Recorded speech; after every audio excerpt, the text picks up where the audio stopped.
Olha, tem um verdadeiro mistério acontecendo agora mesmo no mercado de trabalho brasileiro. Pensa bem, de um lado, a gente tem um dos menores níveis de desemprego dos últimos tempos, mas do outro, uma reclamação que não para de crescer. Empresas que simplesmente não conseguem contratar. Parece que a conta não fecha, né? Bom, vamos mergulhar fundo nisso para entender o que está rolando. Para começar, vamos olhar os números. Os dados mais recentes do IBGE, lá de julho, mostram que a taxa de desemprego tem 6,8%. Gente, isso é um número baixíssimo, muito perto de um recorde histórico. Em teoria, seria um cenário perfeito, certo? Pois é, mas é aqui que a história começa a ficar estranha. Ao mesmo tempo, uma pesquisa global de uma consultoria chamada Manpower Group mostra um dado impressionante. 80% dos empregadores no Brasil, isso mesmo, 8 em cada 10, dizem que estão com dificuldade para achar os profissionais que eles precisam. E aí a gente chega na grande pergunta que guia essa nossa análise. Como é que pode, com tanta gente empregada, ainda ter tanta vaga sobrando? Onde é que está essa desconexão entre quem oferece o trabalho e quem está procurando uma oportunidade? A primeira pista para a gente desvendar esse mistério é dar uma olhada de perto nessas vagas que estão abertas. Afinal, que profissões são essas que as empresas não conseguem preencher? E olha, a resposta talvez surpreenda bastante. E a variedade aqui é impressionante. Segundo a Confederação Nacional do Comércio, a gente não está falando só de vaga em tecnologia, não.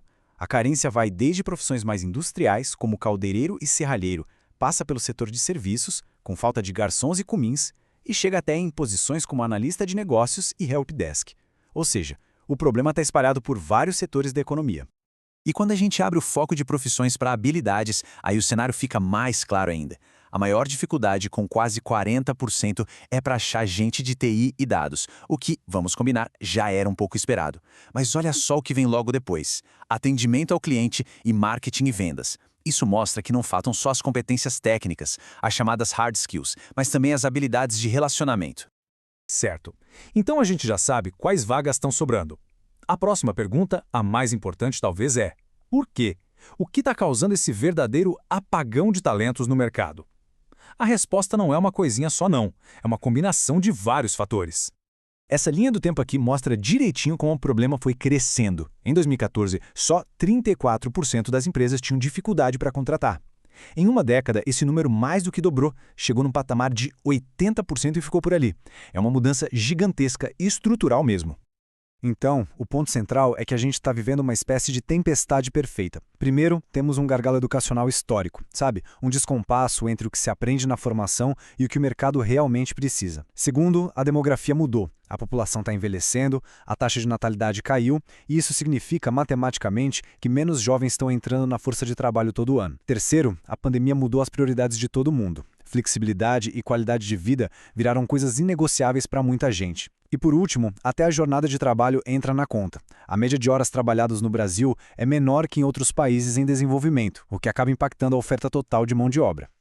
E as consequências disso tudo são muito sérias. Como bem aponta o Lucas Brossi, da Bain & Company, não é só uma questão de preencher uma vaga que está aberta. A falta de talentos afeta diretamente a capacidade de uma empresa inovar, de crescer e, principalmente, de competir no mercado que muda o tempo todo. E para complicar um pouquinho mais o cenário para as empresas brasileiras, essa briga por profissionais não está acontecendo só aqui dentro do Brasil, não. A competição hoje em dia é global. E é super importante a gente entender que o Brasil não está sozinho nessa. Essa escassez de talentos é um fenômeno mundial. No mundo todo, 3 em cada 4 empresas relatam a mesma dificuldade para encontrar as habilidades que elas precisam.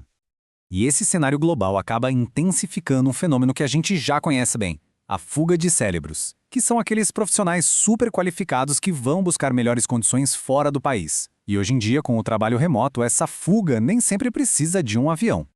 Exatamente, o trabalho remoto se consolidou e isso permite que empresas lá de fora contratem os melhores talentos brasileiros sem que eles precisem sair de casa. E o incentivo é muito claro, né? A chance de receber um salário em dólar, em euro, moedas mais fortes, torna a competição para as empresas daqui muito mais difícil.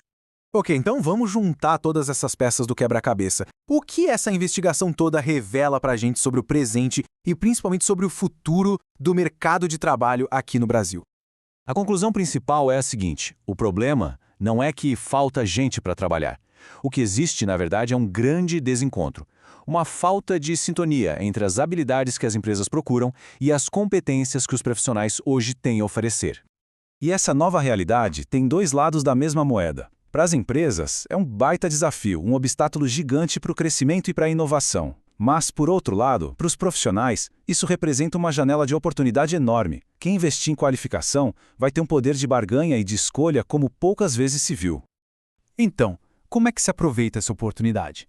Basicamente, o caminho tem duas vias. A primeira é a qualificação técnica, através de cursos, de treinamentos intensivos, os famosos bootcamps.